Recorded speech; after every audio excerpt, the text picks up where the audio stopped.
On this 8th episode of Grant Random Reports the News, you'll hear stories about scrotums, macaques, and a place for adults called the Diaper Spa. Plus, you'll learn that revenge is a dish best served drunk and naked while masturbating in front of cops. Or is it? All that and more ahead. Don't press stop, you son of a bitch. Reporting from subterranean Brooklyn, I'm Grant Random, and this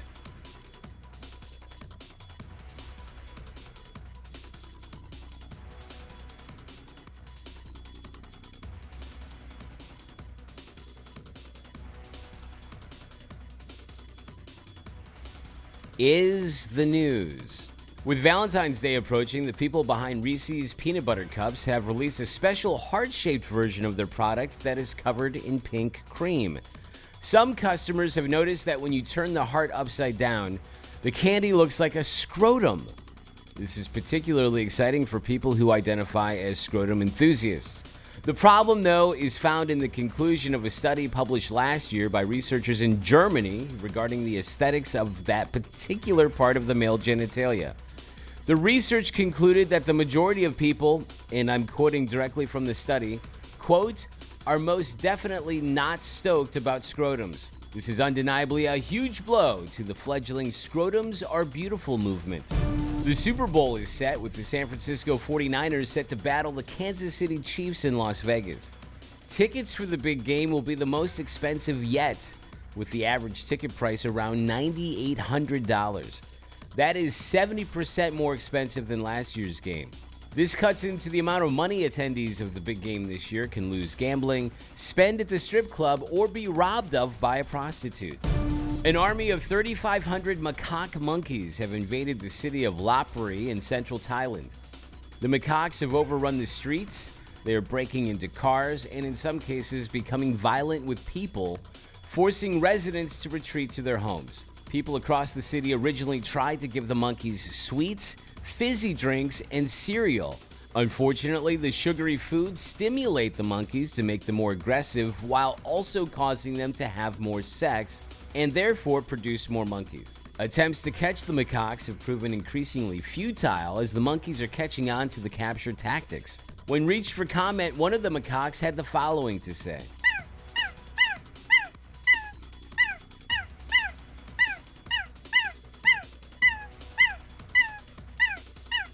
Using the latest macaque translation technology, we can tell you that the monkey said, quote, "I'm high, dude. I'm really high.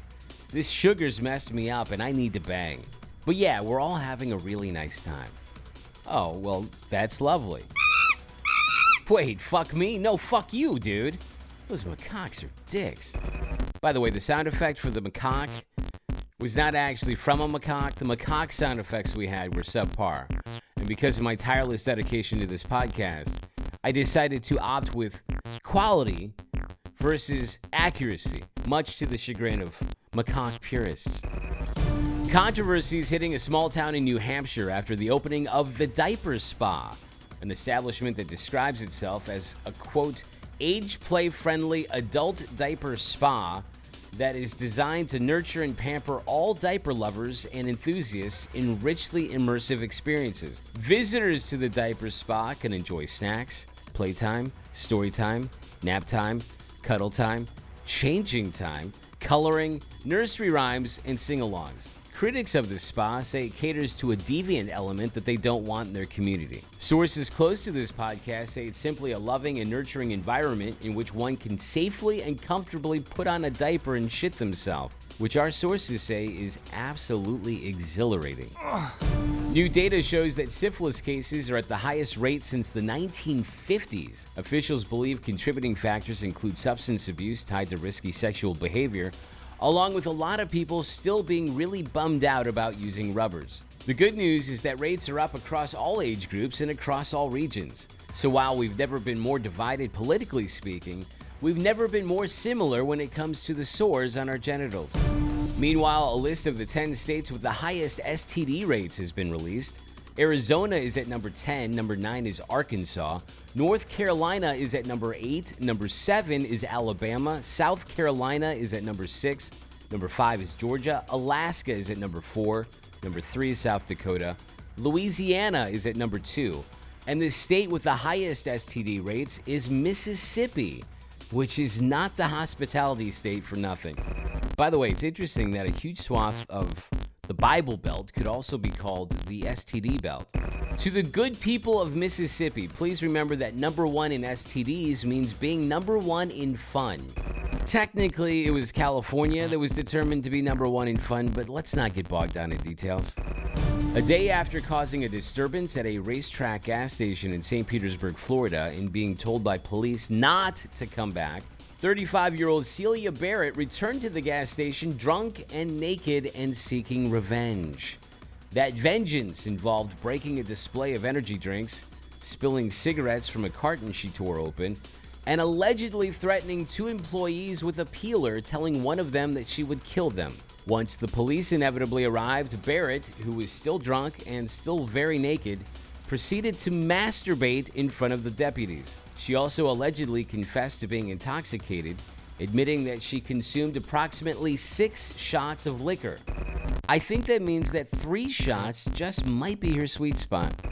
Barrett's revenge tour has taken her to the county jail, as she's now facing charges of aggravated assault, disorderly intoxication, trespass, criminal mischief, and exposure of sexual organs. Ta-da!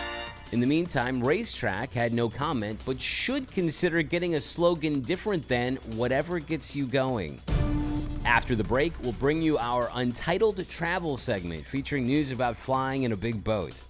Okay, this is a terrible tease, but it's a dick move to press stop now. This episode is being brought to you by the good folks at... We don't have sponsors yet, so we're using this time instead to bring you a beautiful intermission.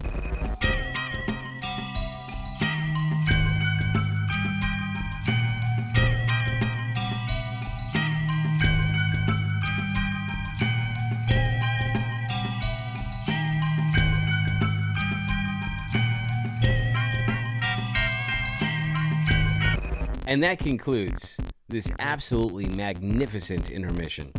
To get 20% off, please use the code Scrotums Are Beautiful. Flying has never been more exciting. As this newscast has reported previously, Boeing has introduced some thrilling new features to their airplanes, including doors that fall out during flights and planes that catch fire after taking off. Meanwhile, Frontier Airlines is introducing some interesting in-flight entertainment of their own. On a recent flight from Orlando to Philadelphia, a 60-year-old woman stood as the plane was nearing Philly, at which point the woman explained to an attendant that she needed to pee. The attendant told her to sit down. The woman yelled and cursed at the attendant and then sat down. Once the plane landed and was taxiing, the woman began cursing at people around her and then jumped up as the seatbelt sign was turned off and pushed past other passengers toward the front of the plane. Eventually, the woman said, "Sorry, everybody," and pulled her pants and underwear down and squatted as if she were going to pee. Ultimately, the woman didn't urinate, but continued yelling and even threatening to kill other passengers. One person on the flight said afterward that the woman's display was much more entertaining than the Clerks 3 movie she was watching on her iPad. Another passenger said it was the best flight ever and that he was so excited he needed to finish in one of the airport shitters. For her inspired performance, the woman was charged with simple assault and indecent exposure and faces 21 years in prison. Meanwhile, Frontier received multiple complaints from passengers who were let down that the woman did not piss. The world's largest cruise ship is set sail. Royal Caribbean's Icon of the Seas departed from Miami on its maiden voyage, carrying more than 5,600 passengers and a crew of 2,350. The biggest question, naturally, is exactly how much shit is generated and what do they do with it? The Miami New Times has tackled this critically important question, estimating that an average human produces 6 ounces of wet fecal weight daily. I don't know, that seems a little light to me, based on my own personal experiences. Those experiences being the countless times that I've weighed my own feces. Perhaps I've said too much. Over the course of a 7-day cruise, that would result in approximately 20,000 pounds of feces. The excrement is then subjected to a supposedly elaborate treatment process before the resulting wastewater is emptied into the sea. If the treatment system is malfunctioning, the company dumps the shit into the ocean. One way or another, the cruise ship dung goes into the sea. According to some reports, over 1 billion gallons of shit from cruise ships goes into the ocean each year. This is something to remember when you dive into your next plate of shrimp. The good news is the cruise ship industry contributes legitimate food for sea life with the approximately 200 human bodies that go into the drink each year. Thank you for listening to another episode of this podcast. Be sure to subscribe to the podcast if you haven't already, and why wouldn't you? Subscribe, set notifications for when a new episode is out. Yes, the release schedule's been a little erratic, but we're working on that. Also tell your friends and follow me at Grant Random in all the places. Thank you again for getting your news from the newscast of choice of scrotum enthusiasts worldwide.